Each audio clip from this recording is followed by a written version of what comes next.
week long, it's going to be the gay hotline. Arnold, it's going to be Maria. She's going to be, Arnold, it's another gay. Sign the goddamn bill.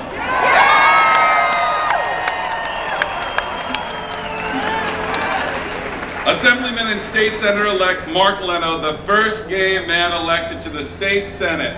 The first openly gay man elected to the State Senate.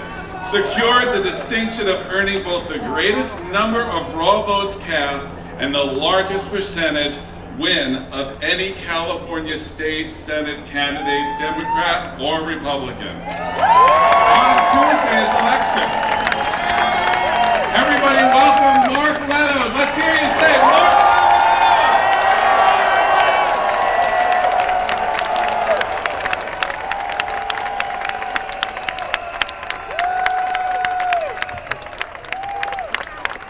Good morning, San Francisco!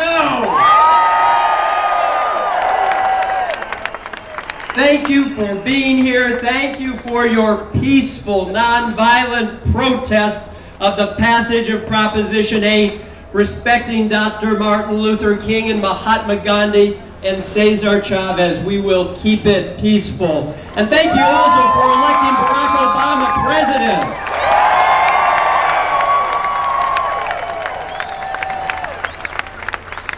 Now let me tell you what else happened on November 4th. Yes, we came up 4 points short, but we did something much more miraculous.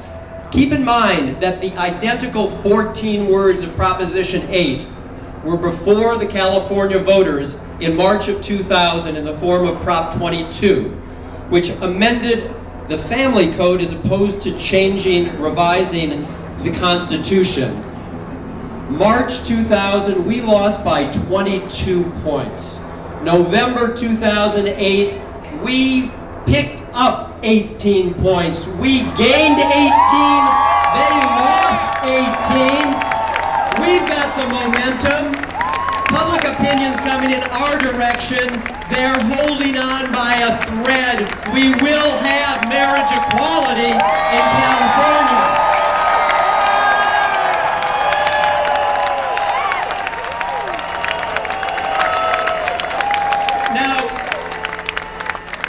Look at their argument in support of Prop 8. They say that marriage is between a man and a woman because our Bible tells us so.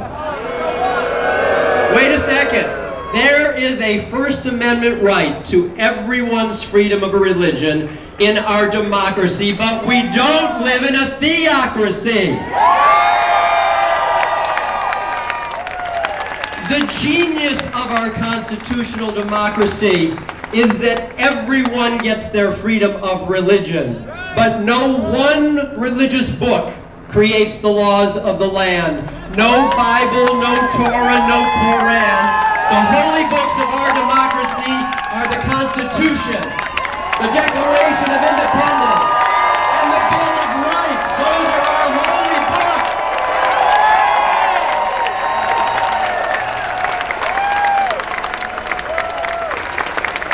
Now, these religious extremists, and let's call them what they are, they want a theocracy, not a democracy. Where have they been on social justice issues historically?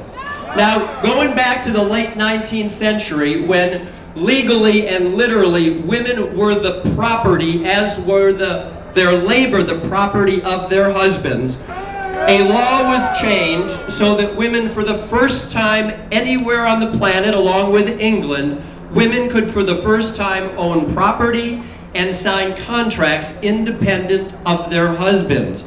The religious right said, don't do that. Eve came from Adam's rib. The Bible says women are to defer to men. Don't change that law. And they lost that battle. Then, in 1920, when we were fighting for women's right to vote, the religious right said, do not do that. The sky will fall. Civilization as we know it will end. They opposed a woman's right to vote, and they lost that battle.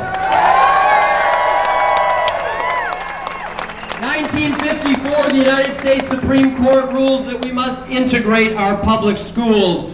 The religious right thought that and said our Bible tells us that there are more superior human beings than others. They fought the integration of our public schools, and they lost that battle too.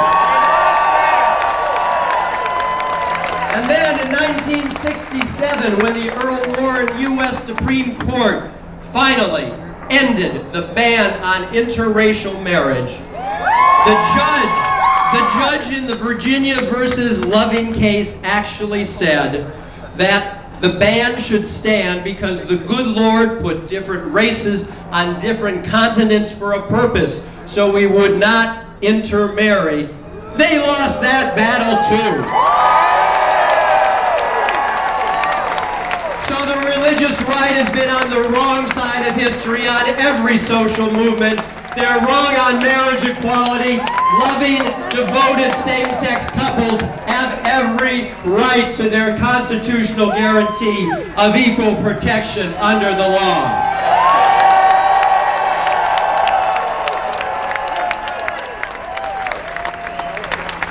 You know, the drafters of the California State Constitution over 150 years ago were so forethoughtful. They understood the great and real risk of a religious or any other majority dominating a minority. And so the drafters of our Constitution included Article 18. Article 18 says very clearly that if you wish to make a major revision to our Constitution, not just amend it, for example, if you want to repeal equal protection under the law for one group of Californians, you must first go to the legislature so we can have a more deliberate, considered debate and get a 2/3 majority vote from both houses before you go to the voters. And the proponents of Prop 8 did not follow the Constitution. And that's why the Supreme Court must throw out Proposition 8.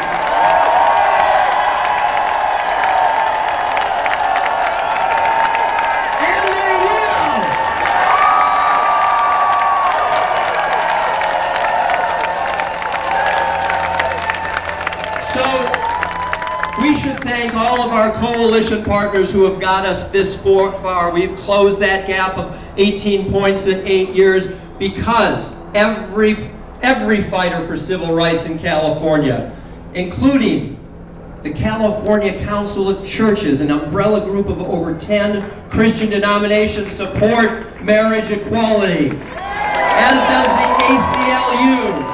And the California chapter of the NAACP, we thank you. And the United Farm Workers and the Mexican American Legal Defense and Educational Fund, Chinese for Affirmative Action, the Asian Law Caucus, the National Organization for Women, the Anti-Defamation League. Thank you for standing with us.